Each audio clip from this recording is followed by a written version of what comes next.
We're live. Oh, just got it. Okay, thank you, Monica. All right. So thank you everybody for being patient with us and joining us early this morning. I know this is new for us, trying to use the new Zoom webinar versus the regular Zoom. Really happy to be having a discussion about our deaf and hard of hearing community and having the WAG group, Tammy and Beth, join us this morning.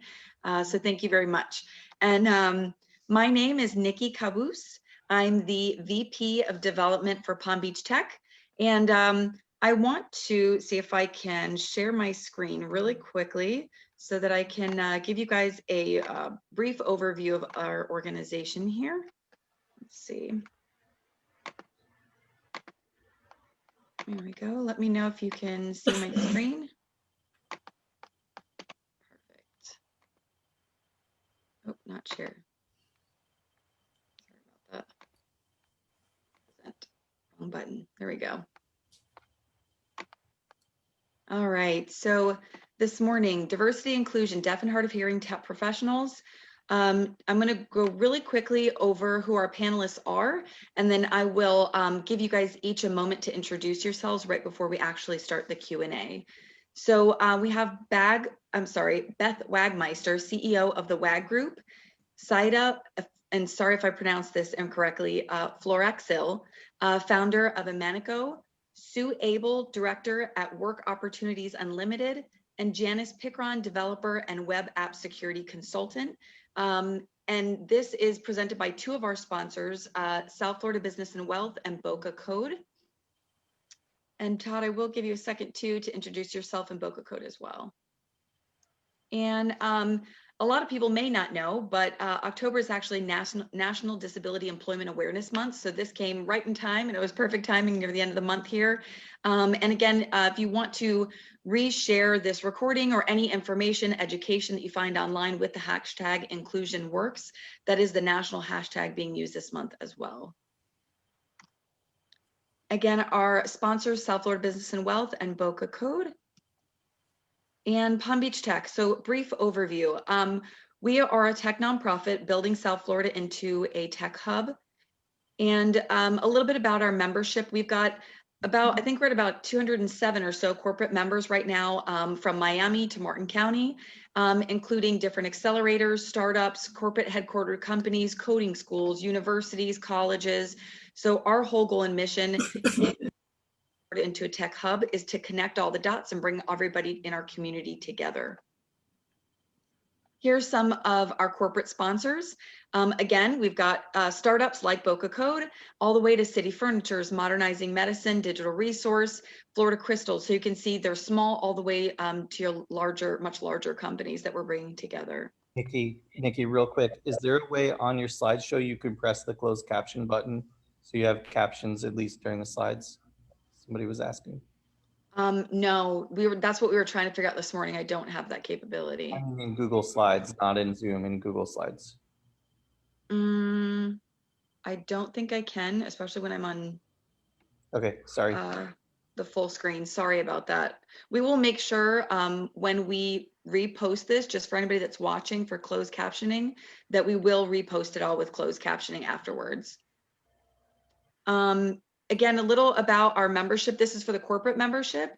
I won't go through them all, but we do have exclusive member access to our members portal, different speaking opportunities, member spotlights, and different events such as this to give yourselves visibility in the community as well. Our community creed. So Palm Beach Tech is wholeheartedly committed to building a welcoming, collaborative, and inclusive community for all. We put inclusivity first, engage with others, and are considerate to all and don't sell to people. You can learn a little bit more about our organization at palmbeachtech.org, but I think to go along with our community creed, this discussion is perfect. I mean, we're trying to be more inclusive, and actually this past weekend was the very first time that we used the interpreters from the WAG group to add that to our hackathon this year, our annual hackathon. So we were really happy about that still, as you can tell this morning, working through some of the kinks and trying to figure it out, but just very happy to be educating ourselves on how we can be more inclusive, and hopefully we'll be able to do it much smoother in the future. So thank you guys for being patient. A little bit about some of our events. Right now, we've got Tech Talks, weekly on Mondays. This right now, I know with COVID, we're doing everything virtual, but our Tech Talks are the one event right now where you can actually log in a half hour early and literally just talk to people. We'll have topic of discussion, icebreaker, but you guys are welcome to just talk to each other a half hour before we actually start the presentation. Community coffees like this morning, every Tuesday at 8 a.m. We have our podcast Wednesdays at 1. And then we have educational workshops on Fridays at 10 a.m., which Todd, I know you'll probably talk a little bit about that because he does a lot of those being a code school for us as well. And really briefly, for anybody that's looking for jobs, if you go to palmbeachtech.org, we do have a talent tab where you can find our job board, a resume distributor, and there's also different educational institutions and opportunities that you can find there as well. And last but not least, you can join our Slack channel to stay up to date and also talk to different people within networking, or I know we've got a developers group, channel for different events. There's a lot of different ways to keep involved and keep up to date with what's going on. That one is southfloridatech.com/Slack. Or you can actually text us your email to 561-250-7206. And we can actually add you to our e-newsletters that go out every Monday to keep updated that way as well. So I'm going to take this off. Let's see. I can figure this out right now. I don't know why it's not letting me take this off. Hold on 1 second.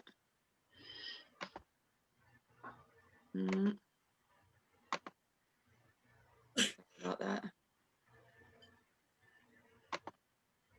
It logged me out and now I can't get out. There we go. All right. So I'm going to start with Todd. With him being our sponsor, I'd love for him to say a couple minutes just telling us a little bit about himself, the company, and of course, what he's doing here in our local South Florida community. Thanks so much, Nikki. I'm really honored to be here with this amazing panel. I feel very humbled to be among such great people here. Thank you for allowing me to be a part of this. And so I'm Todd Albert. I'm the founder of Boca Code. I've been a part of the tech community here in South Florida for almost a decade now. We are in the process of opening, so hence the lack of furniture. I'm sitting on like a lawn chair right now, getting furniture delivered today, opening a brand new code school here in Boca Raton in South Florida, helping to support the South Florida community, South Florida businesses that are needing tech talent, and local people in the community that are looking for training and to become part of tech. So we offer introductory short courses, like we have an intro to web development coming up in 2 weeks. And we have advanced courses for people who are already developers, like Jan. You know, she's taken some of our advanced courses to help advance her training. And then coming up in January, we're going to be offering a fully immersive career course. So that's Boca Code. Come check us out, and we welcome everybody. Thank you so much, Todd. I appreciate it. And just to give Todd a little bit of extra pat in the back there, I mean, he is definitely one of the most inclusive and engaged members of ours. So we're really happy, to have him as a part of our community, and definitely check him out or attend one of the Friday workshops with him. I know he's got a bunch of introductory workshops as well, just to get a little taste of what he does, but definitely worth it. Definitely connect with him. So I want to see if we can have each of our panelists give us a little brief overview. Again, introduce yourself, who you are, and a little bit about what you do, and then we'll go right into the Q&A.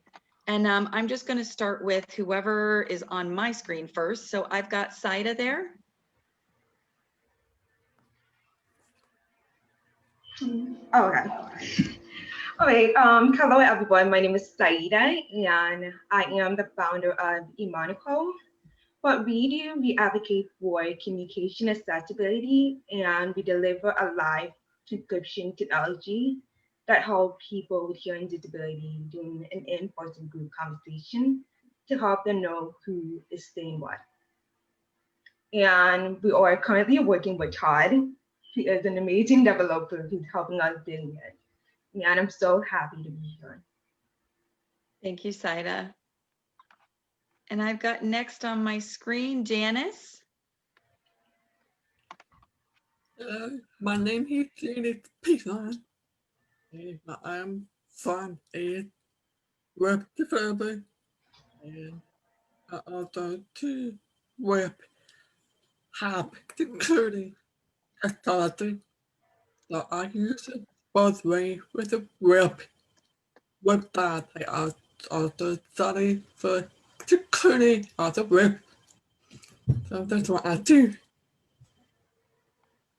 Thank you so much, and appreciate Janice for you being here as well. I met Janice a few years ago at an event, and she was very open to talking about her disability and being very open to connect with everybody in the room and the community. So always really enjoyed being around you, Janice. So thank you.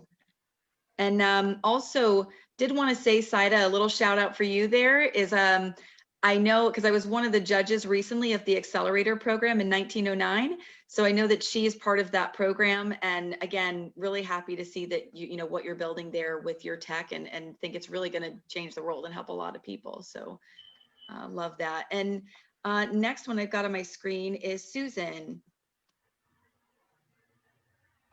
Hi everybody. Thanks, Nikki, Morning. so much. And thanks for, I guess, the benefits of networking to be introduced to collaborate and be a part of this. Excited to learn more about this whole tech networking community. So happy to be a part of it. So I'm the director of work opportunities and Independence Works. So we work in Broward, Palm Beach, and Martin counties, and we assist people with disabilities to both find and then retain employment. So we're out networking with companies all the time, developing relationships, educating, and helping people to find really good job matches. So looking forward to this. We're serving currently over 300 people right now. Last fiscal year, we made 130 placements in the community. So far this year, since July, we have 29 people. So we're happy about that, even amidst COVID. The remoteness of COVID has actually helped, I think. So thank you so much. Of course, thank you so much, Susan. And last but not least, of course, is Beth Wagmesiter. Hi, good morning, everybody. It's so nice to be here, Nikki. Thank you so much for inviting me to sit on this panel. It's nice to be able to be a part of this wonderful professional group with all these other wonderful women. I'm excited. I am Beth Wagmesiter. I am the CEO of the WAG Group, an independent contractor who does networking within the community to educate businesses, government facilities, non-for-profits, you name it, about inclusion and diversity. It's just such an important topic. It's always been an important topic. But with the ADA, the Americans with Disability Act, just celebrating 30 years this past July, it's very, very important to have people develop policies and procedures and offer equal opportunity and just become more familiar with things that are so unfamiliar and providing opportunities in the community. We do provide sign language interpreting, as you see Tammy on our screen today. That's just one entity. I started out as a sign language interpreter, and it was a great passion of mine. But through my experiences, I realized that advocacy work was very important to me, and you have to really pick one or the other, you know, the interpreting side or the advocacy side. So I really love working. I work very closely with the city of Boynton Beach. They're quite an example of an ADA friendly city. They're like an amazing place to live, work, play, and visit. So I encourage everybody to come on out to Boynton Beach. I don't live there, so but I'm very impressed with their model and what they've done. So thanks so much for having me this morning. Thank you so much, Beth. And I love what you just said is, you know, making the unfamiliar familiar, because I feel like that's what I'm going through right now. I'm literally learning through this whole process. And, you know, like we were talking about this morning, you know what, sometimes there's kinks along the way and it's not perfect learning, but you know what, at least I feel like I'm learning, I'm moving forward. And so I'm hoping that this was what, you know, that does that for multiple people this morning, as well as just education. So thank you all for joining. I'm going to go right into the questions because I know we're a little bit behind this morning. So what I'll do to help with timing is I'm actually going to address each of the questions to certain people so that each person doesn't feel like they have to answer every single question. So my very first question is I wanted to start out by talking about some of the misconceptions. I think Sue or Beth, if one of you or both of you would like to answer this question, can you tell us a little bit about some of the most common misconceptions of hiring folks within the deaf and hard of hearing community? You want to go first, Beth? Well, I feel that companies don't understand what their responsibilities are going to be for that deaf or hard of hearing employee. So I think that employers feel that it's going to be more of a burden to themselves and a cost problem for their business.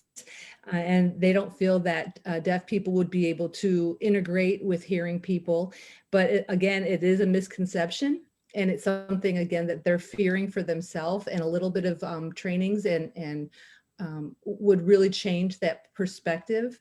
And there are resources all available to make sure. And sometimes it's unfortunate that when a deaf person does come on a job site and the business is not changing their model in their mind, they make it a very uncomfortable work environment, and a deaf person winds up quitting because they're not compliant. So it's unfortunate. Sue, do you want to add to that, Susan? Sure. I'll pick up when someone is employed once they do get a job. I think we've had employers that believe every person who is deaf can read lips, and that's definitely a misconception. We've had people be expected to go to meetings with, very important information, and they may be able to pick up on a little bit of it from the direct speaker, but they miss out on people in the audience asking questions back and forth. So we've had that. It's a misconception. And then I think sometimes just the fact that ASL is a whole different language. That's definitely a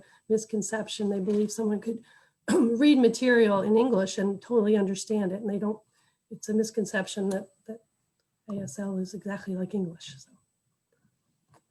Thank you for that. And actually that leads your answers right into the next question. Is so doing some research for myself, for this morning, I found a study by the Cornell University in 2016 that showed that there's an estimated just over almost 52%, I guess, almost 52% of hard of hearing individuals are employed. So almost half are not. So do you think that this is, due to the employer's fears of working with a deaf individual, or the individual's fears of fitting in, or maybe a mix? What do you think are some of the issues overall, why this number is so low? Who are you asking? Sorry, the same question would be to Beth and Sue, sorry. Okay, well, I'll go first. I think it's a little bit of both. I think that maybe it's just not understanding how to communicate and not feeling confident in that, and maybe afraid to ask, or thinking they're going to ask the wrong question. And then on the flip side, we've worked with people who have family members that are deaf, and they're nervous about their son or daughter being in the community, and oh my gosh, are they going to be welcomed, and are they going to be part of that culture? So it can be a little bit of both, I think. And I feel from my experience that it starts from the beginning of when a deaf or hard of hearing person applies for the job and asks for an accommodation. The second, a deaf person will request a sign language interpreter before they even get face-to-face. So a person will know, an employer will know the applicant. They're already being labeled that it's going to be something difficult for the employer to have to do. So they don't even get an opportunity to get in front of somebody to really shine their skills and show everything that they are capable of doing. I don't feel, just from my experience, I don't, do job placement like Susan does, but that a deaf person is very motivated to show and do their work and stay employed for a long, long time. But it's just getting through the door and getting through that process. Most people don't have to ask for an accommodation until they're already working there. But if you're showing up and needing an interpreter, and it's responsibility of that business, that employer, to provide, it's already, it just stops right there. They just get passed on to something that's easier for that hearing company. Very good point. And yeah, and I see as Sue and Beth, you were answering that question, I see some head nods from Saïda there too. So I'd like to actually ask the next question of both Janice and Saïda as well. So going back to what we were just talking about, it was some of the employers, it seems like one of the main misconceptions is, you know, how much work they'd have to put into it, or, you know, how hard it may be able to communicate with somebody in the deaf and hard of hearing community. So based on the ability to overcome difficulties throughout your life, do you think that it's actually made you a harder worker or a better communicator? Like, what do you think are some of the positives that it's actually taught you throughout your life that it would make you a better employee?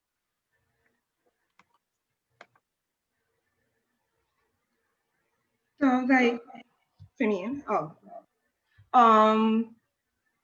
I would say like being a deaf person, like I focus so much like on body language. Like when I'm talking to people, I focus more on understanding, you know, what people are saying. I realize a lot of young people, when people are talking, they focus more on hearing what people are saying. They don't really focus on like understanding the words and all that. But I really do believe like being deaf, like it gives me opportunity like that other people like don't have.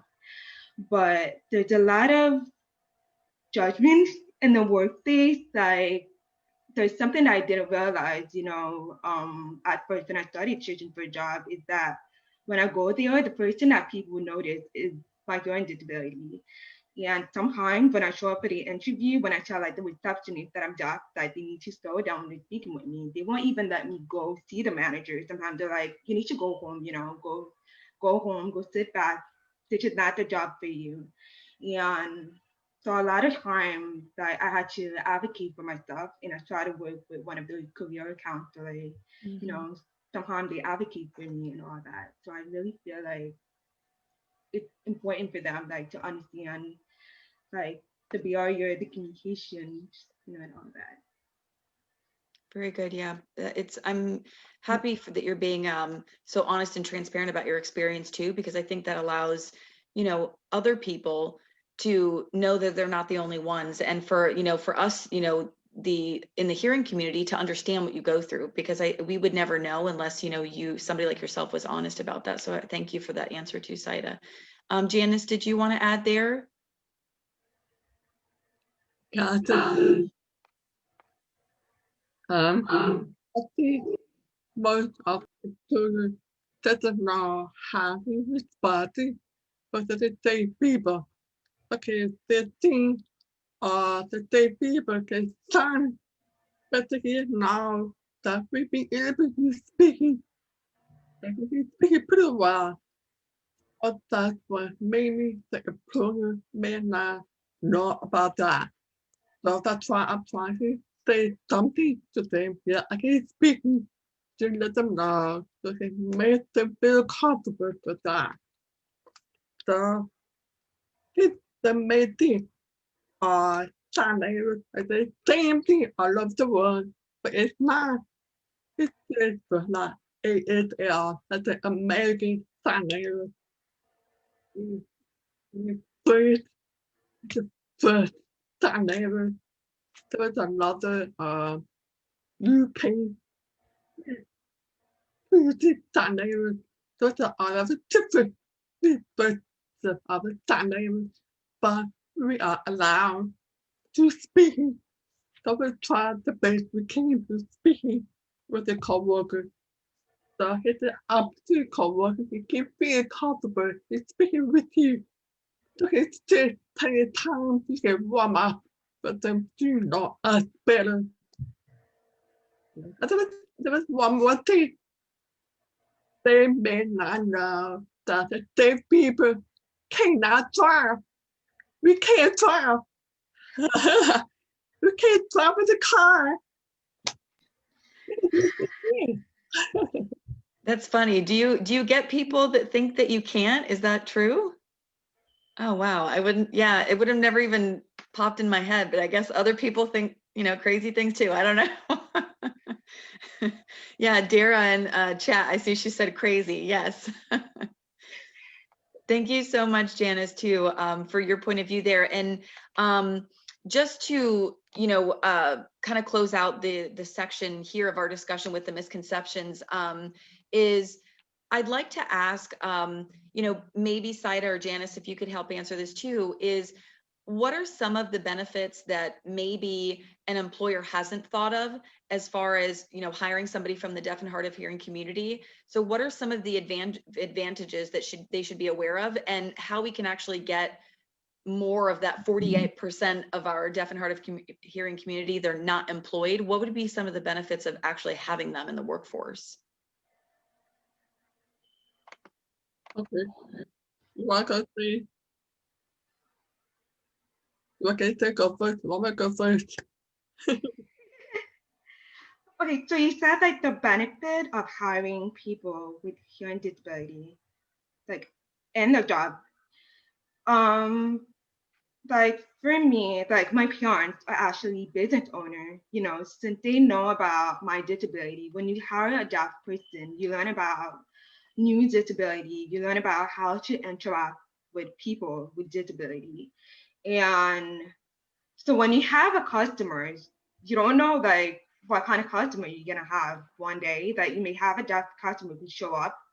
You're gonna learn like how to communicate with them. You're gonna learn that you can use paper, you can use gestures. That's a huge benefit for your company. You gain more customers. And another thing is that like you increase like diversity in your workplace, which is good. You learn, you adapt new culture and all that.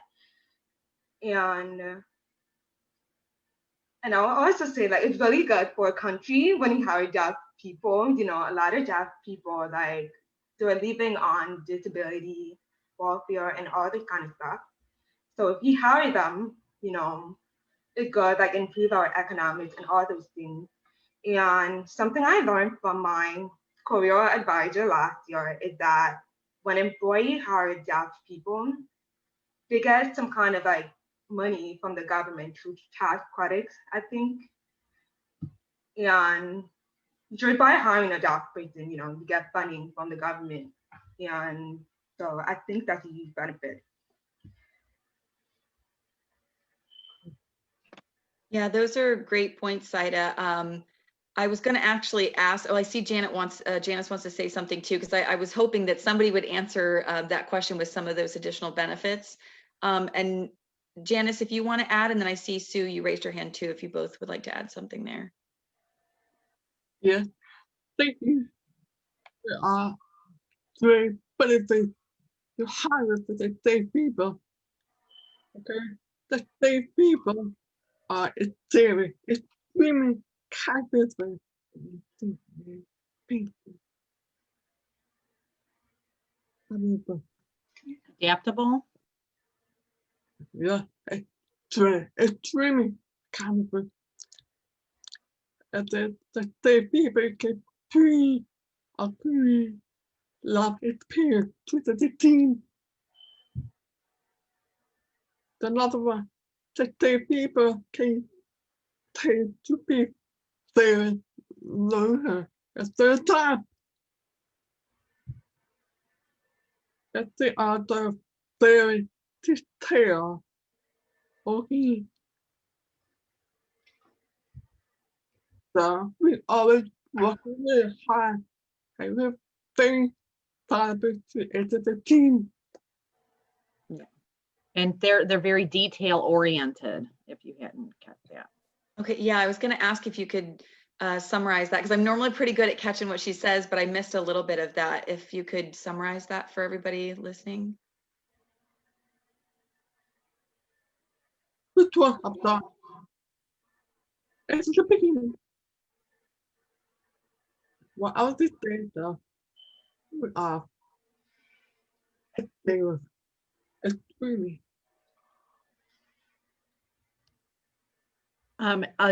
When you hire deaf people, they are very adaptable. we are And we have a unique life experience to bring to the Okay. team. That's what I missed. Okay. also And we're also very loyal. to their job. And the deaf people are very focused on their work Mhm. because hearing people tend to just be talking a lot, and a deaf person would be very much focused to their job. Those are good points. And thank you, Tammy, for helping with that too. Thank you, Janice. And I know, Sue, you wanted to add something there? Thank you, Nikki. Yeah, I thought I'd give an example of what Saïda shared about someone who was deaf that was working at a retail store. We had someone there, and all of a sudden the word got out, and there were so many deaf customers that came in, and they sought her out in the children's department, and she would just take people throughout the store to find their products. And the man, I mean, it was just a big, big plus. So very friendly toward the deaf community. And then something that Janice shared about efficiency, I found this quite funny. It was something that was unexpected, but we had someone who replaced someone who was retiring in a hospital, and the job was to go to all of the different departments and fill the pantries with snacks for, crackers and juice and water. So every day you had to replenish and take inventory, and you were all over the hospital, every floor, meeting all kinds of different people. Well, when the person that we helped get that job took over, it actually took her only 4 hours to do the job. And the person that had retired was full-time because there was time chitter-chattering. But also the benefit too was that all of the people throughout the floors of the hospital were starting to learn sign. She would teach them a few signs along the way, brief, intermittent, and they would seek her out. It was just a great That's very benefit cool. for everyone. Everyone in the hospital had an interaction with her. It was a benefit. So just thought I'd share that. No, I thank you for that too. I think, as you guys are, telling us about your experiences, I want to say that at least I tend to believe, I don't know if it's just because I'm a people person, but I tend to believe the average person is a good person and would be open to communicating with somebody in the deaf and hard of hearing community. I think it's just the fear. It's the fear of not knowing how and not being educated on it. And so I a lot of times I feel, whether it's on a personal level or somebody that is a hiring manager or owner, that maybe it's the same thing. It's just because they don't know how that fear sets in. But it's really good to hear some of these experiences that you're talking about, as people being so open, and it's really changing the way things were within those companies, which I think is awesome too. So I want to talk a little bit about, now that we've talked about some of the common misconceptions, is maybe spend a couple minutes here on the actual interviewing process and finding a job. So I think one of you had mentioned early on, but is it mandatory for candidates to disclose their hearing impairment or other disabilities to a potential employee? If not, should they? And then why or why not? And I guess this would be for Sue and Beth. Well, it's not mandatory to disclose, and it's deaf and hard of hearing. Hearing impairment is something that is not a common phrase any longer. So we're going to just throw that right out the window. So Good. deaf See, and I'm hard of hearing is PC, right? But it's not mandatory to disclose, because anything that you don't want to share with HR. However, if you don't advocate for yourself and needing a sign language interpreter, if that's what you need, every deaf and hard of hearing person is different, just like every hearing person is different, right? Every level of deafness or hard of hearing loss is different from somebody else. So somebody might not need a sign language interpreter, so they wouldn't have to disclose that before the interview. Maybe they're an avid, lip reader and they are comfortable. That's their choice, right? We can't make decisions for anybody. You have to advocate for yourself and what you need to be successful. And that's a huge point. We can't wait for somebody else. But if you did need a sign language interpreter and you did ask, it's important that the employer knows that it's their responsibility to provide an interpreter. A deaf person, hard of hearing person who uses American Sign Language is not to bring their own interpreter with them. So if you don't have that set up already and you show up and that's what your need is, how far can the interview get if you're not able to communicate? There's that barrier. So it's not mandatory, but it's definitely recommended, and holding employers accountable for what they need to do under the ADA. And I'll just share that I believe, because we work through the Department of Education, Vocational Rehab, so that state entity is, thanks, Janice, that allows an interpreter. They pay for the interpreter throughout the interview process and throughout the beginning part of learning a job. So providing that on-site support, but then after a period of time, then it becomes the employer's responsibility. So our role is we educate the employer, we give them the resources of all the interpreters they could hire after that period of time is gone and vocational rehab backs out. But I find it, I give my advice to the people I work with that I think in this day and age, it's so much better to encourage the person who's deaf to say, it is okay if you share that I'm deaf, and to educate a person about an interpreting service, because I think it relaxes people who maybe have never had an experience of interviewing someone who's deaf or interacted with anyone. They have misconceptions. Just like when we have someone with autism who may have some behaviors that are visible, or someone that uses a walker or a wheelchair, I'll give the same advice. I'll say, would you be comfortable with us sharing, some etiquette or what to expect when they do meet you? So no one's taken aback. It's just to educate someone. And a lot of times I'll even give that advice on, well, have you ever worked with an interpreter? Just to let you know, when you are speaking in the interview, you're going to not look at the interpreter. You're going to need to ask the question directly to the person you're interviewing, and pretend that person isn't even there. Don't say, can you ask her, blah, blah, blah. Just ask the person directly. And even that is just, they're like, oh, well, thank you sometimes. But you might get someone, well, I know, I've done this before. So what the heck, let that go. But for most people who haven't had an encounter with that, it's a nice, warm way to welcome someone in. And then they get in there and they know exactly what to do. And the person who is being interviewed can make them feel more relaxed and comfortable too, and give them some advice off the cuff. That's just my personal belief, I guess. But it definitely, like Beth said, is absolutely whatever the individual wants, what their comfort level is. Yeah, and that was actually perfect, Sue, because that was literally my next question is, what can the employers do to prepare for the interview process and execute it without violating ADA or making the interviewee, feel uncomfortable. So that was actually a perfect one for that. And I did want to ask again about just what are maybe, in addition to interpreters, what technologies or other resources are out there that can help aid in the communication process, whether during the interview or even, after the person is hired and working with the team? Are there technologies out there in addition to interpreters? Yeah. Yeah, I think something. Okay. Sure.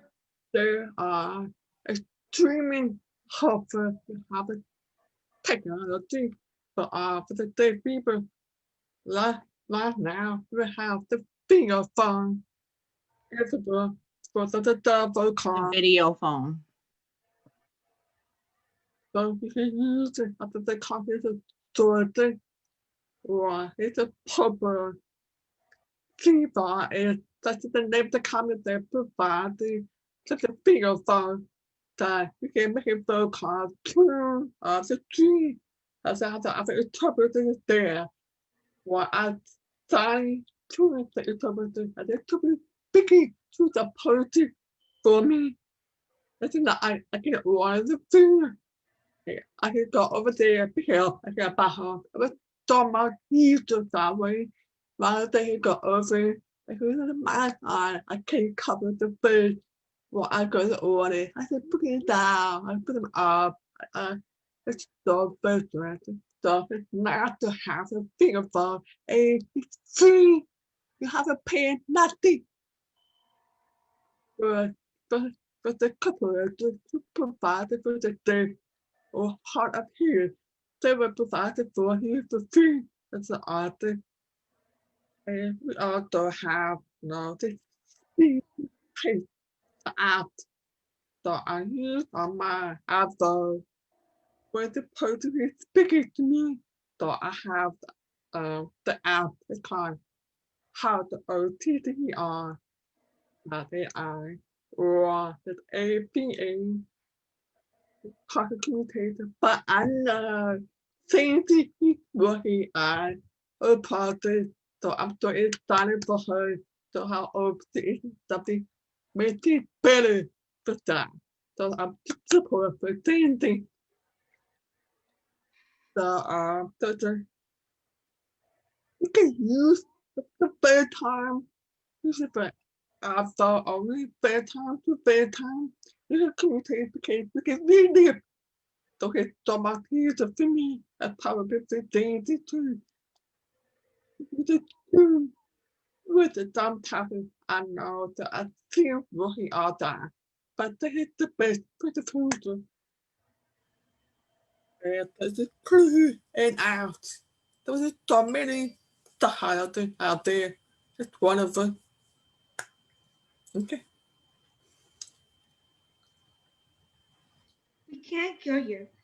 Okay. Oh, sorry. Okay. So I was summarizing some of that in chat for anybody that is hearing that didn't, catch those. But I did want to, for this question, Saïda, have you also answered, because obviously you're building a technology that can help people right now. So I want you to talk to us a little bit about that. Yes. So like one of the reasons why I'm building my own life subscription app is because I noticed like when I'm using like a regular life subscription app, it captions everything that's in the room. Like during a group conversation, you don't know who is speaking to you. So everything shows up as one big paragraph. And especially right now with people wearing face masks, you can't even see lip movement. You can't hear anything when you're deaf.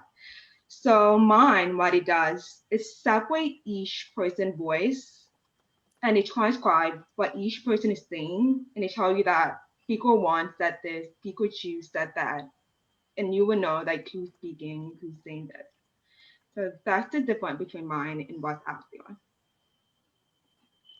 Very cool. And for anybody, just to clarify what it is, it's really cool. So she's part of our accelerator program at 1909 and in West Palm. And like I was saying earlier, that I was honored to be one of the judges at one of their recent collab work days. And I just thought this was really, really cool because like she was saying, it's basically, you have the problem where we even had this, I think, Janice, over the hackathon where we're using the otter.ai app through Zoom. When everybody's talking, you're getting all of the text and you don't know who's saying what.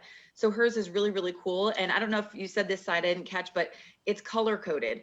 So her app basically color codes like, okay, this person's blue, this person's yellow, this person's green. So when each person's talking, it's literally doing the talk to text, but you know who's saying it. I thought it was awesome. And I just want to say, like, I'm really, really proud of you, Saïda. When I saw that, I never even thought of anything like that. So I think it's really cool what you're doing. Very welcome. And I do want to, just now that we have just a couple minutes left, is talk a little bit to close this out about the engagement and education. So, while somebody's working or in the workforce. So, I know that a lot of people in the hearing community that are scared of saying the wrong thing. They're like, I don't know enough about this. And like I said, I think a lot of times it's just the fear factor that keep people from trying to educate themselves. Can you maybe, Sue and Beth, how can employers open up the conversation to create a more inclusive and diverse culture within their workplace and maybe educate themselves on, how to approach the deaf and hard of hearing community for different opportunities?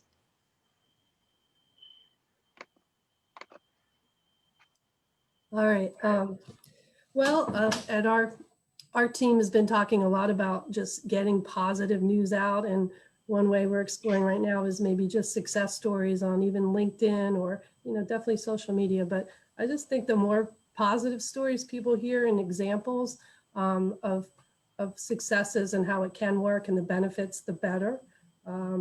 There's a wonderful resource. I don't know if we're going to get to that yet, but the Jan network is something that's very employer friendly to businesses. You can just research any accommodation for, it gives you all kinds of examples. You can even call in and you can ask specifics about a particular situation. But I mean, nowadays there's so many resources, like all these new tech, these tech gadgets that are available. I think one of the best things is going to be positive stories shared. That's what I think. And I'd like to just piggyback on that. I think that your diversity and inclusion workshops and really understanding more, like we started out talking about, become more familiar with that unfamiliar feeling. Be prepared, have a kit ready, so to speak, you know, of what to do, what not to do, and have fun and ask the deaf employee what it is and engage them, and maybe teach sign class during a lunch break on once a week, or have a sign of the day that you could send out in an email with, I mean, simple things, you know, hello or good morning, something quick that we could look at in our email, nothing long, because we know that anything that takes more than, you know, half a second to read, we kind of skim over, but be inclusive and just really make a friend, you know, join, learn more, talk about it. And just the most important thing is don't make any decisions for the deaf community without inviting the deaf community to the table, or any other community of disabled. It's really very important. And you know, you could contact the WAG group and we'll come out and do some trainings with you guys and talk about it and reduce that fear factor. And I think, you know, Nikki and I have been working together very closely over the past couple of weeks, and I hope that I was able to bring the little fear factor down a little bit with you. And you also have some wonderful experiences with Janice and Saïda also, but just have fun and realize that, you know, we're all people and we all want to feel welcome. We all want to be included wherever we're at. We don't want to feel isolated and ignored. And if you could just put yourself in somebody else's shoes, you know, I think that just opens our heart. And a wonderful resource is ada.gov. If you want to go to that website, it's got pages and pages of questions of things that you've never even thought of to ask. So educate yourself.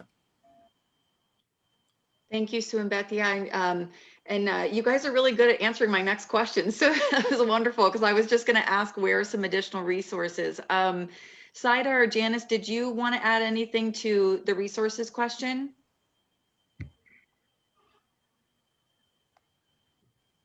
Okay. No, you guys are. Go ahead, Saïda. Oh, okay. For resources, I would mention like two organizations. They're my favorite. So there is the Communication Service of Deaf, like to provide information about communication accessibility, how can you make your workplace more deaf friendly, and like anyone can actually reach out to them and learn more information. They have articles and they even provide training and all that.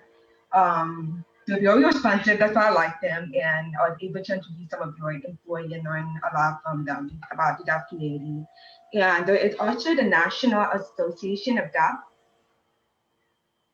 And they're like more like lawmakers, you know, they work with the lawmaker to develop like new law for like the ADA. And like you can learn about ADA from them. You can learn about resources, technology, and all this kind of stuff. And that can prevent you from getting like legal problems, you know, at your job. And I actually contact them to learn about accessibility and technology. So because I'm building my own, so I want to make sure that I'm following like all the rules and everything. So those two organizations are amazing. And also VR, they're really great. You know, you can actually contact them and they're going to teach you about hiring process, you know, like what you can do to work with people with their disability and all that.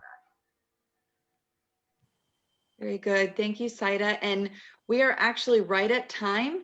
So that was perfect to close that out. I wanted to ask, I'm doing this on the fly here with Beth. I wanted to see if Beth, you could help me with something really quick just to close this out here. Can you teach us one sign that maybe everybody could take home with them today? That's something easy.